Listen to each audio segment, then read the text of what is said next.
Welcome back to Unmasking the Trans Movement with John Mueller. I'm your host, Brad Wilder. Today on the show, Sienna is back for part 2. John and Sienna had an excellent talk last time.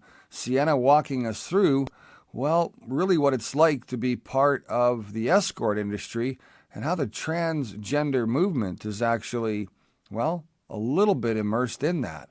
We're going to find out more right after these. Do you notice a change in your child? Do you wonder what's going on with my child? Do you finally see something others have been seeing for some time now?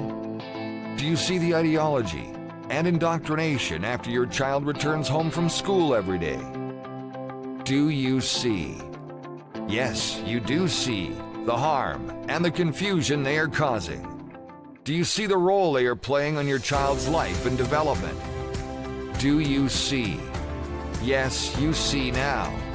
And now you have questions. At Unmasking the Trans Movement, we're here to help answer those tough questions you can't ask anyone else, or answers that are hard to find.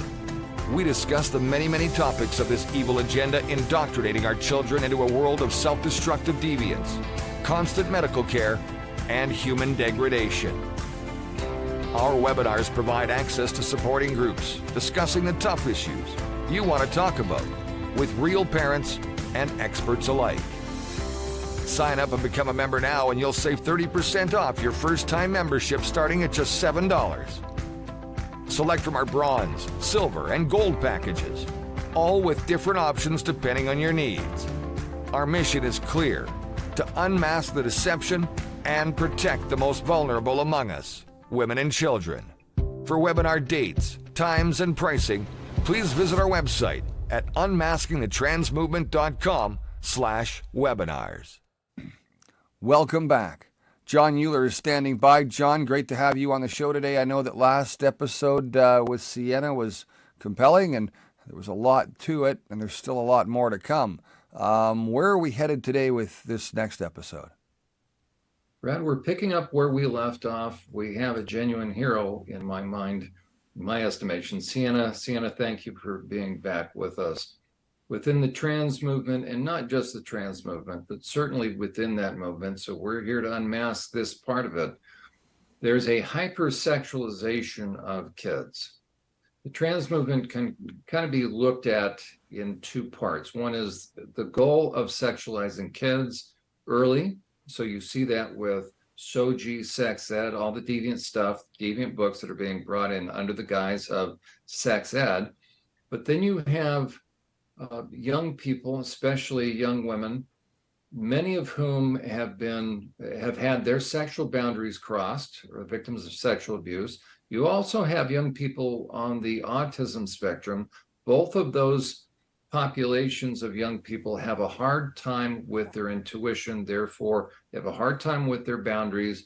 They are sitting ducks. They are ripe for predators, financial predators who want to make money off of them because these kids are going to have skin in the game, so to speak, or sexual predators.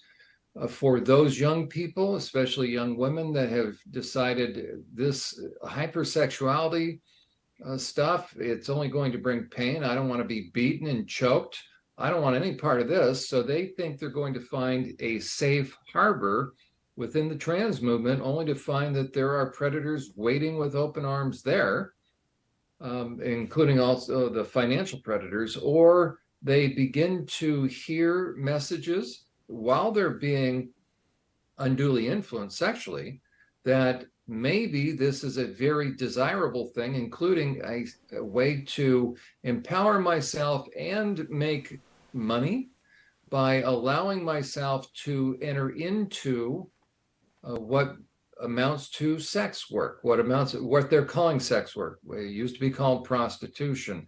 There's a number of different forms of it. That's becoming very appealing to young people. And Sienna, you're here to tell your own story. You did so on part one. We certainly will continue to look at that. But you went into that arena. You began to be operating as an escort. Over in Europe, it started.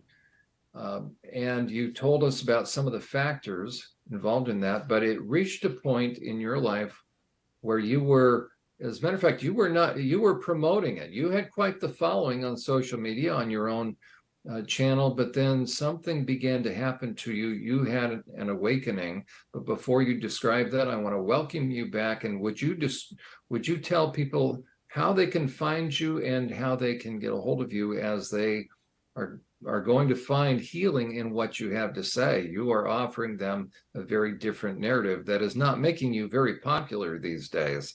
So how do people find you? Yeah, sure. I made a website. You can just find the link to my Substack or ways to email me at vanguardess.com. So vanguardess.com, or I'm Vanguardess on Twitter. I have an Instagram too. All that's linked on the website though, so it's probably easiest to just go there. But yeah, it's worth mentioning that, like you said, OnlyFans, prostitution, sex work includes all kinds of, I keep saying paid intimacy because it's a bunch of different forms of paying for intimacy at the end of the day, sexual intimacy. I also spent a lot of time kind of doing arrangements. A lot of escorts have arrangements like those websites. They even have kiosks at universities telling women to kind of join and sign up, and you could become an ambassador for the arrangement websites if you have more than 4,000 followers. And that also at the end of the day is sex for money. Whereas OnlyFans is just virtual. So it's never ending as far as the degree of creativity to try to reframe this. It's really rebranding. Yeah, it's because people stand to profit off of young women selling themselves. And obviously men, if they're sold all these options, are going to take them, especially if it's normalized in society and the women doing it are saying they're empowered and they enjoy it. And that would be nice if that was reality. But the reality is that it makes you feel horrible. I don't know why it makes you feel horrible. I didn't make the rules, but it does. It makes you feel empty. It makes you feel like nothing matters in the world. It's all fake and you feel used, and then you have no one to blame but yourself if you chose this. And that's why there's such parallels. Think about when a young person, especially a young woman, but there's boys that have also gone through what they call gender reassignment surgery, sex change. But when they awaken, as it were, to the reality that they allowed somebody, they were manipulated into going through surgery. And there's a lot of parallels, what the stages that the detransitioners have to go through, because as soon as they start to say, wait a second, I was sold a bill of goods, now I'm living with the scars of this, the emotional and physical scars, the first thing they're met with is, well, nobody forced you to do that. Nobody forced you on the surgeon's table. And don't claim you're a victim. So there's very predictable things they will be on the receiving end of.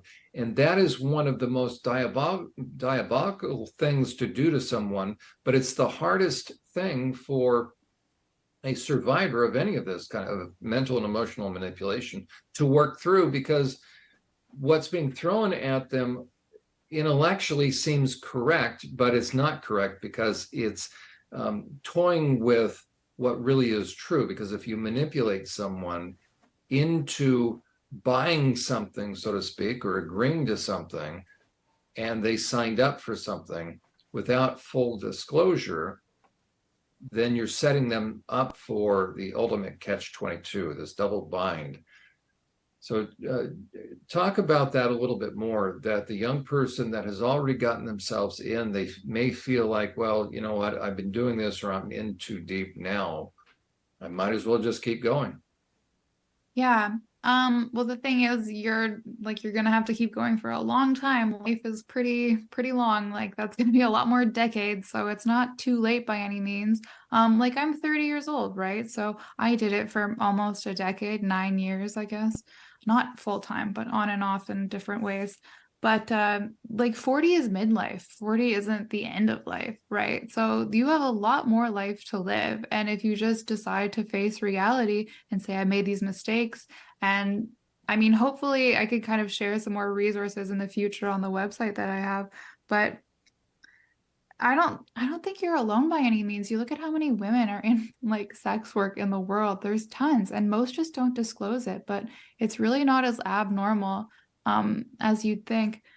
But I would suggest, like, what I'm focusing on now is kind of relearning what it means to have real intimacy, or where you find real sources of meaning in life. Because if you've been bombarded with all this like fake information for so long, I'm not personally religious. Maybe I will become religious, but religious people have been giving me so much grounding advice about I guess part of it's like morality, or just things that are objectively true. And that's really been like a huge source of just sanity for me.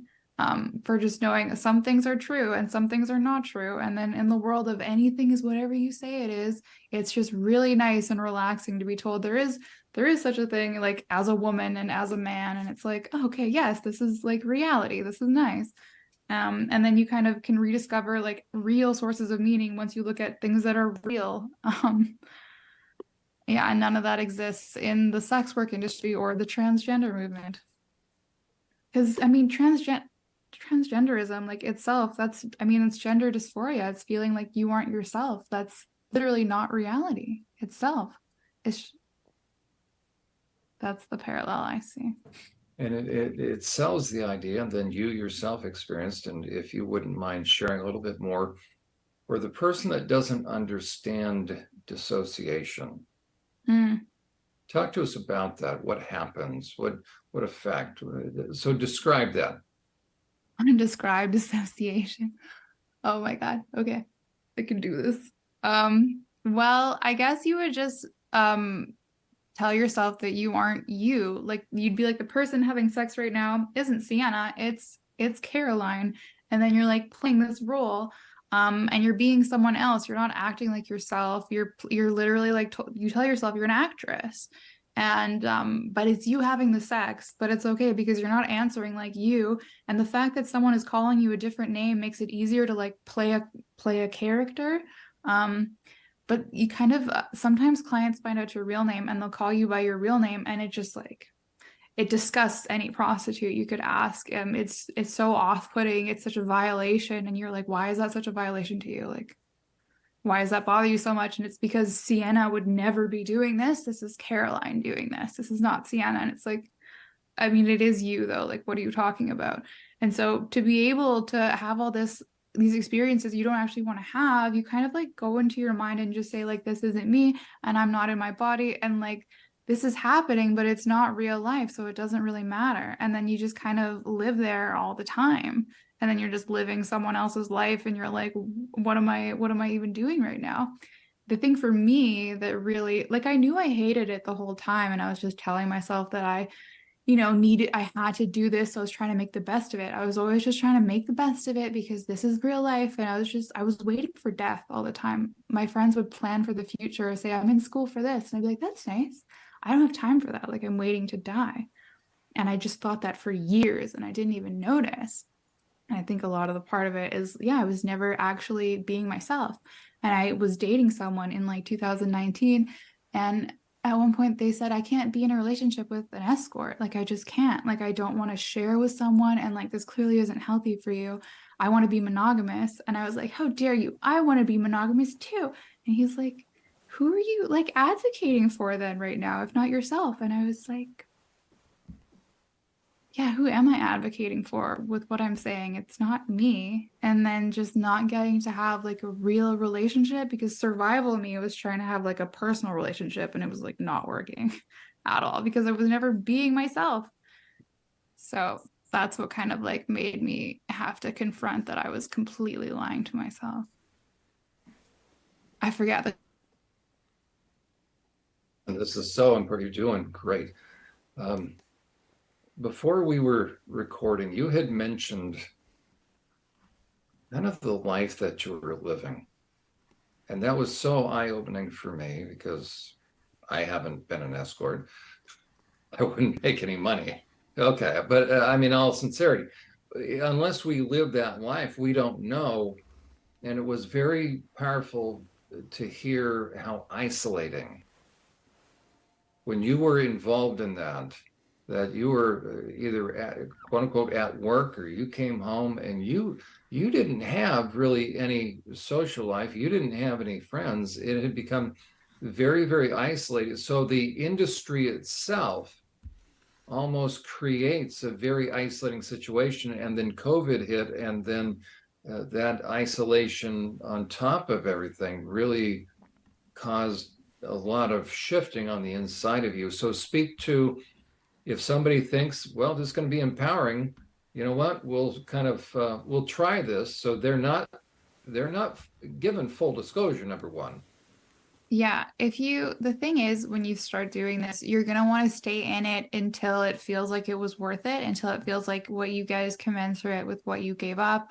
And from my experience, it's never going to feel that way. So you're going to say, I'll just be in it for like 2 or 3 months. I'm just going to get the rent for next month. But then you'll be like, well, no, look at what I gave up and look at what I'm getting. Like, I know I can get more before I stop. And it's like, no, that it's never going to be enough.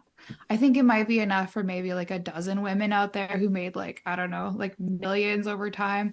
But I firmly personally believe it bothers them too, but they were literally paid enough not to care. So short of that, but that also isn't reality. So sounds like gambling at a casino, right? Way worse. Like, it's the same thing though. It's like you keep laying money down and you keep thinking you're gonna, get there, and you just never win, and you never get to that end position where you're satisfied. And no pun intended, but the reality is that you come out of there and you're just not winning, are you? At the end of the day, you're not winning doing that job at all. Yeah, having to come to terms with the fact that you're going to leave the industry, giving up what you did and have nothing to show for it, like that is a hard pill to swallow. And having to swallow, I never had to do this, but I traumatized myself. That also is a hard pill to swallow. I think there's like a few more hard pills to swallow, but once you swallow all of them, anything that happens as a result of telling the truth and living in reality will be the best thing that can happen. And that is a Jordan Peterson quote, because I like Jordan Peterson. Is there fear of going out in public now still, or at all? I just don't really I still avoid meeting people, because am I gonna say that I'm a writer now? And they'll say, what are you writing about? And I say, oh, well, prostitution. Like, there's no way to not. And I don't want every conversation to be about my bad life choices. And so I still just honestly avoid meeting people for now. What about running into an old client? Oh, well, I moved, but that honestly, I lived in such a big city that didn't happen for me personally, but I know that does happen for women, and that seems like a nightmare. Yeah, and that's happening to girls online too that are part of the online industry as well, I imagine. That they're being seen in their bedroom, but then they're out at the mall, and there's 3 guys walking behind them and they recognize her because they were on last night with her. Yeah, I was talking to someone that I went on like a first date with a few months ago, and they were talking about how there was this woman at the gym who was on OnlyFans, and in the small town that he was from, and everyone knew she was on OnlyFans, and they all kind of like made fun of her, like snarky remarks, and she'd go home and cry after. And then he was kind of like, what did she expect though? Like, didn't she she knew what she was giving up? And it's like, do you honestly look at women that do sex work and think that they like sat down and made a thought out life choice, like a pros and cons before entering the industry? Like, no, majority of people just really needed money and saw this option and then did it and didn't realize like all the consequences that came with it. No, she didn't know what she was getting into. That's the point. Yeah, there's no university course teaching this, is there? No, but like I said, there's those pop-ups to join arrangement websites at universities. Sienna, that is such a powerful point and really cannot be underestimated, because also in the healing process, in trying to come out of all that, give themselves permission to come out of that in order to heal, you have to wrestle through all these different issues, including, and it's very unique then to those that quote unquote voluntarily went into this, and it's true. So, and it's so difficult to wrestle with the factual details versus the emotional dynamics, the psychological dynamics. So to try to reconcile, at the end of the day, you have to be okay with holding these almost seemingly contradictory things that, okay, I chose to do this, but once I did it, it was having an impact upon me. And that makes someone a survivor, yet it's very similar. And you referenced the Stockholm syndrome. So very similar. So speak to that again, because think in terms of you're talking to a young lady. Matter of fact, yeah. think about that young lady that is in that space. What would you say to her? I would say that women have existed for I don't know how many thousands of years, same as men. And there's something about saying that what is empowering as a woman that is selling your body. It's like we've gotten so far off what it means to be a woman. The Stockholm syndrome thing, it's like picture a woman like in a relationship with a man, and they have kids and they're married, and the man is giving her weekly weigh-ins and to make sure she didn't gain any weight, and she has to be home by 10 p.m. and she's not allowed to leave the house more than 2-hour segments. But he's a good dad and he offers a house, so she says it's fine, it's okay. And I don't know, maybe this could get worse over time, but she just ignores all the bad things and only sees the good things because it provides safety, it provides stability. She's like, this is fine, this is great, I like this. Well, that's kind of what sex work is. It's like, I know there's unwanted sex involved, but it offers this money and I know what's going to happen and it could be worse. And so sex work being the lesser of two evils, like sadly does not make it like a positive. And the things that women, like there's nothing wrong with women wanting to move up a socioeconomic class, which is usually, why you're a sex worker. You want to make money, you want to have a different lifestyle. There's nothing wrong with that. But to think that our main claim to fame as women is like using our bodies to make money, like, come on, that's so insulting. Like we have so much value and worth. And I don't think that making like a very high income and quick money is what it means to be a woman.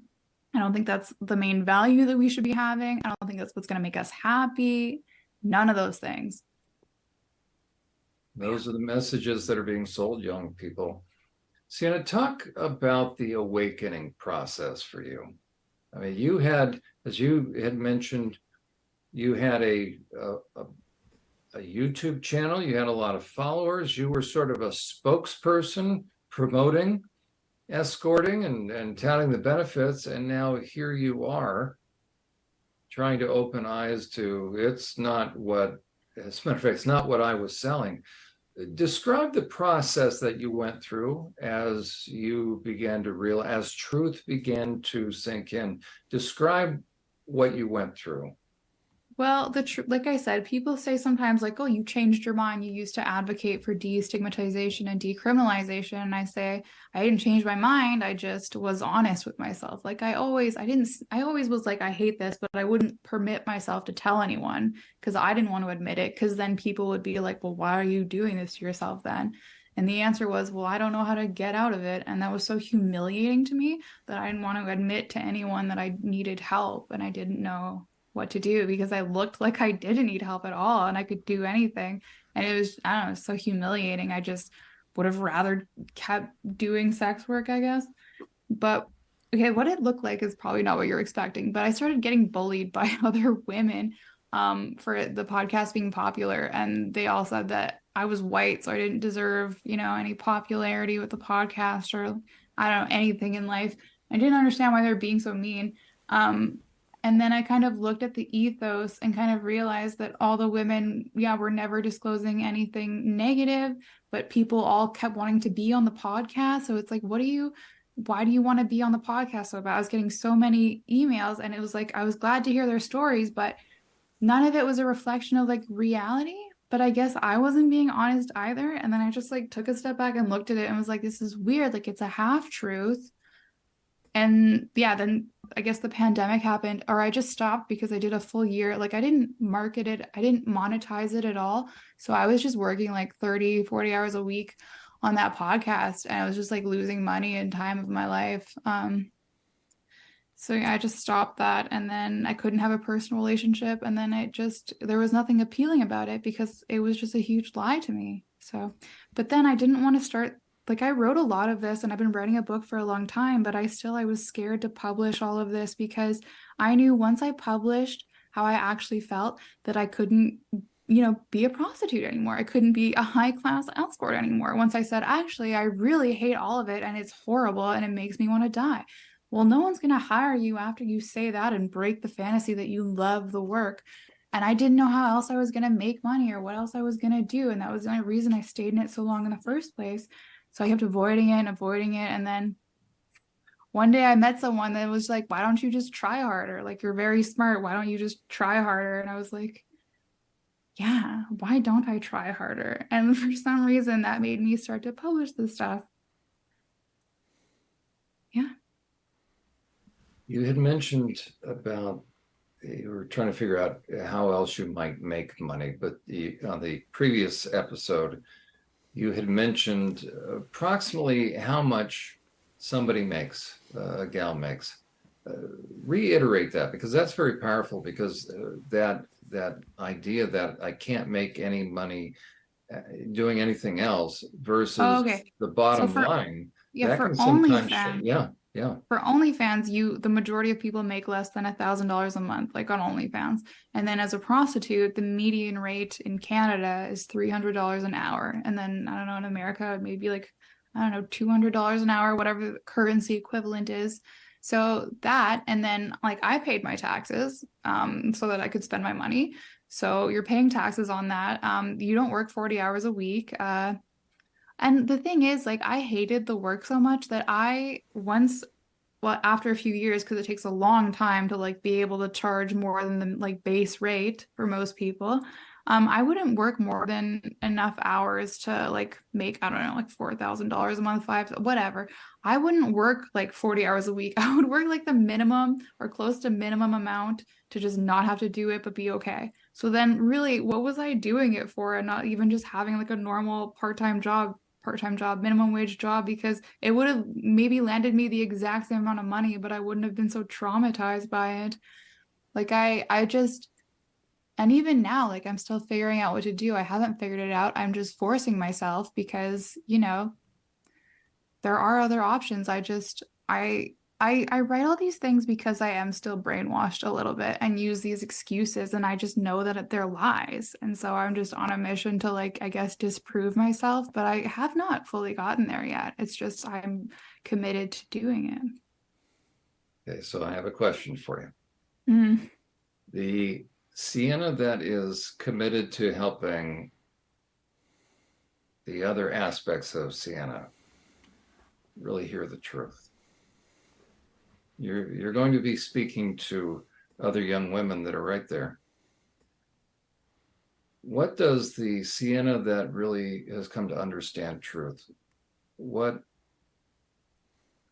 does she have to say to those parts that are still holding on to myths, holding on to things that are not true, that are keeping maybe that young person stuck from being able to fully move forward, finally embrace self-forgiveness?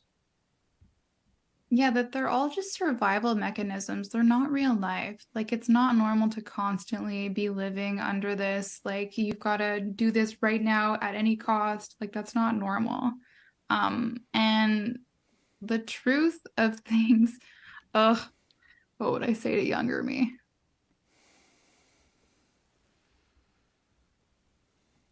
I don't know. I guess it was all the isolation started to make me think all these like insane things, and then all the things you do to cope with it. Like, you really just have to stop talking to other people in the industry, because those are the people that are your friends, or just other escorts, or those are the people you talk to about your day as like clients. And it's like, you need to talk to people that aren't doing this and are living a normal life, and normal life is slower. Like, the thing about the sex industry is it's always like people asking you if you're available right now, or like, you need to do this right now, or we need, and it's just all like chaos. I don't know. It's just understanding that meaning like exists, and it doesn't exist in the industry, and just trying to focus on things that actually make you happy in life and are real. And I don't mean like happy all the time. I just mean fulfillment. Like, find things that are fulfilling, real relationships, not based on money, people you actually want to spend time with. Those are things that you can do in life. I just kind of gave up on caring about real relationships because I didn't see the point. But that is, yeah, I guess I was just depressed. Like, that wasn't even a reflection of reality. This is a part of what's happening with the trans movement.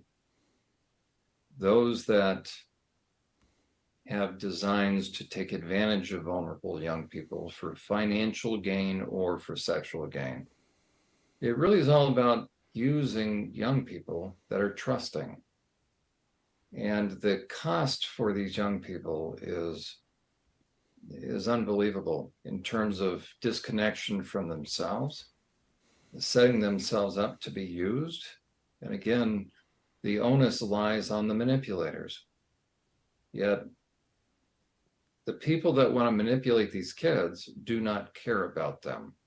I think it's like just important to say that they're like, when you're saying this, I picture like a literal person in a corner, like talking to someone. But in this case, I truly believe like the person manipulating is just the culture that we're in. Like, it's not even a person, it's all of it.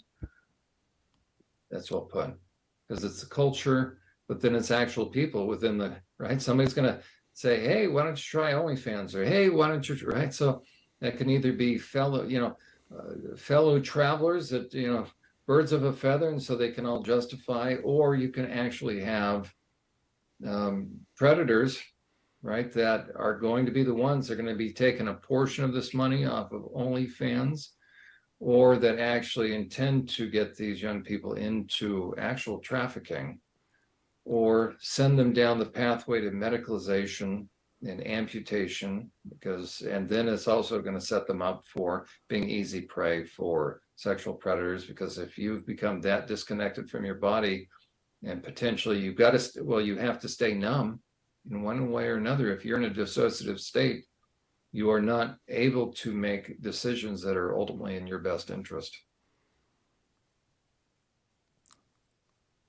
One day you're hot, the next day you're not. The throwaways of the porn industry are huge.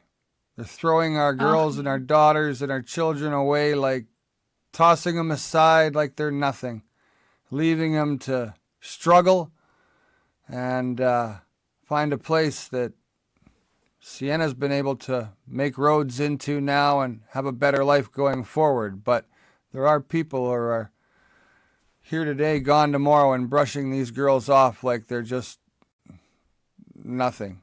It's disgusting.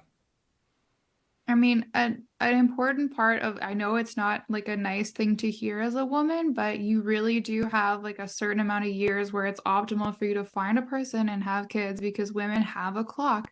And so if you spend like 10 years in the sex industry, well, I've got like 5 years to like find someone and have a kid. Obviously, I have like a decade probably, but realistically, like those years are meant to be spent on this thing. And if you give that up to honestly pursue something soul destroying, but that will give you quick money, like just what are you going to have left? Are you going to be like collecting your gold bars in your closet? Like, no, like, you want a family, you want people that care about you. The material possessions don't matter at all.